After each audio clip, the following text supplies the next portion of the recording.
Bonjour, voici la dernière leçon consacrée à l'histoire de la Troisième République jusqu'à 1914.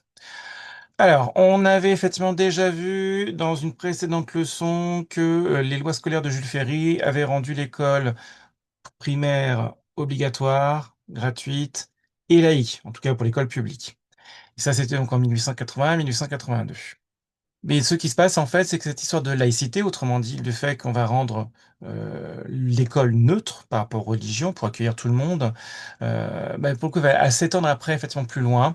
Elle va s'étendre carrément à l'État, à partir donc de la loi de séparation des églises et de l'État en 1905. Comme on le voit sur cette gravure, effectivement, là, par exemple, le lien entre la République et l'Église était représenté par un pont. Ici, vous aviez donc le pape qui désigne du doigt, pour le coup, donc le Vatican, quoi, Rome. Et ce qui se passe, c'est que, pour le coup, là, vous avez donc justement les députés avec l'Assemblée nationale. Eh bien, effectivement, ceux-ci sont en train de découper, de détruire ce pont. Il y avait marqué justement Concordat. Concordat, en fait, c'était la loi qui était mise en place par Napoléon pour rétablir la paix religieuse dans le pays durant la Révolution française, qui disait que, en France, on avait toute la liberté de religion. Donc ça, c'était un acquis de la Révolution française, mais que la religion catholique était la première des religions du pays, et elle était donc favorisée. Ce qui veut dire que, par exemple, les impôts servaient à financer justement l'Église catholique. Eh bien ça, ce qui se passe là pour le coup, c'est que cette fois-ci, les députés vont dire, bon, allez, faites-moi ça, c'est terminé. Désormais, on coupe complètement les ponts, faites pour le coup, avec l'Église catholique. L'État entier, désormais, est neutre par rapport aux religions. Alors, pourquoi, effectivement, ils ont décidé de faire ça? C'est tout simplement, notamment lié à l'affaire Dreyfus. Ce qui se passe, c'est que les anti-Dreyfusards, qui disaient qu'il était coupable, étaient aussi anti-républicains, anti-parlementaires. Ils voulaient un autre régime que la Troisième République.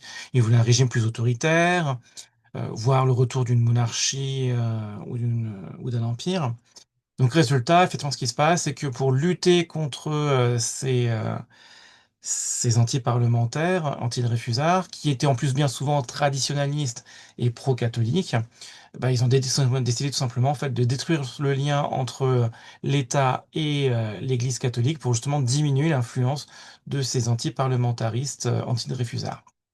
Et effectivement là pour le coup, c'est comme ça qu'ils vont faire donc justement cette loi de laïcité qu'on a déjà étudiée dans un chapitre précédent, avec donc justement toujours cette idée de liberté de croyance et de pratique religieuse. Donc on peut croire et ne pas croire, on peut pratiquer et ne pas pratiquer, on est libre de faire ce qu'on veut pour le coup d'un point de vue religieux. Et effectivement, c'est aussi donc l'égalité qui est mise en place pour que désormais tous les habitants ont les mêmes droits et les mêmes devoirs. De même, effectivement, c'est la fraternité, parce qu'on va demander quand même de rien de respecter les autres pour vivre ensemble. Et puis enfin, bien évidemment, la neutralité de la République, qui effectivement doit être neutre et qui donc pour le coup ne finance ni ne favorise aucun culte. Est-ce que ça va un bon résultat effectivement derrière par rapport à ce qu'ils attendaient? Bah oui, complètement, parce que justement, je remonte ce tableau qu'on a déjà vu une fois précédente. Et bien, effectivement, pour le coup, en 1914, les gens, effectivement, pour le coup, les citoyens votent que pour des partis républicains qui soutiennent la Troisième République et non plus pour des partis monarchistes ou traditionalistes qui avaient tendance, là, pour le coup, à vouloir retirer la Troisième République pour la remplacer par autre chose. Donc, autrement dit, là encore, c'est une mesure qui a consolidé la Troisième République. Si, effectivement, pour le coup, je résume cette leçon qui s'appelle donc justement comment la loi de séparation des églises et de l'État consolide la Troisième République.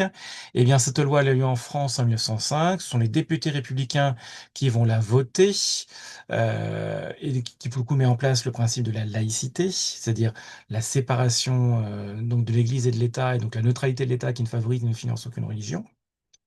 Tout ça, c'est justement fait pour simplement diminuer la présence et l'influence de l'Église dans la société, et donc justement en fait lutter contre les anti-Dreyfusards antisémites qui étaient aussi anti-parlementaires. Et ça marche parce que justement en fait il y a l'influence de l'Église qui diminue et qui donc pour le coup fait dans ce cas donc en fait aussi permet donc à l'anti-parlementarisme de fortement diminuer. Et puis effectivement en plus ça a effectivement fait que désormais la laïcité effectivement s'ancre vraiment dans les habitudes et les mentalités des Français. Voici effectivement 5 questions-réponses pour voir si vous avez bien compris la question, enfin si vous avez appris la leçon, je veux dire. Donc à vous effectivement d'y répondre. Faites une petite pause, le temps d'y répondre, et dès que vous avez terminé, relancez la vidéo pour justement voir la correction. Allez, faites une petite pause. Alors, maintenant effectivement, on va voir la correction de ces questions-réponses. Donc première question, c'était quand est mise en place la loi de séparation des églises et de l'État? Cette loi a été mise en place en 1905. Qui mettent en place justement la loi de séparation des églises et de l'État? Bah, ça va être justement les députés républicains. Alors, pas tous les députés, hein, parce qu'il y a des opposants, mais là, pour le coup, ce sont les républicains qui le votent et ils sont majoritaires à l'Assemblée, à la Chambre des députés à ce moment-là. Question numéro 3, quel principe est mis en place grâce à la loi de séparation des églises et de l'État? Bah, ce sera le principe de la laïcité.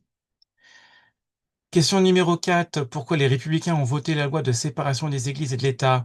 Pour justement, en fait, affaiblir l'Église qui a tendance à soutenir les antidéfusards, même si elle a prétendu être neutre, hein. Concrètement, le fait de ne pas condamner les antidéfusards, c'est effectivement là, pour le coup, une sorte de soutien, mine de rien. Et parce que justement, en fait, ces antidéfusards, ils soutenaient plutôt effectivement un régime militaire et autoritaire. Et enfin, donc question numéro 5, quelles sont les conséquences de la loi de séparation des églises et de l'État? Et bien, effectivement, l'Église perd son influence et la Troisième République en sort renforcée. Et voilà pour cette leçon. Merci de l'avoir suivi. Au revoir.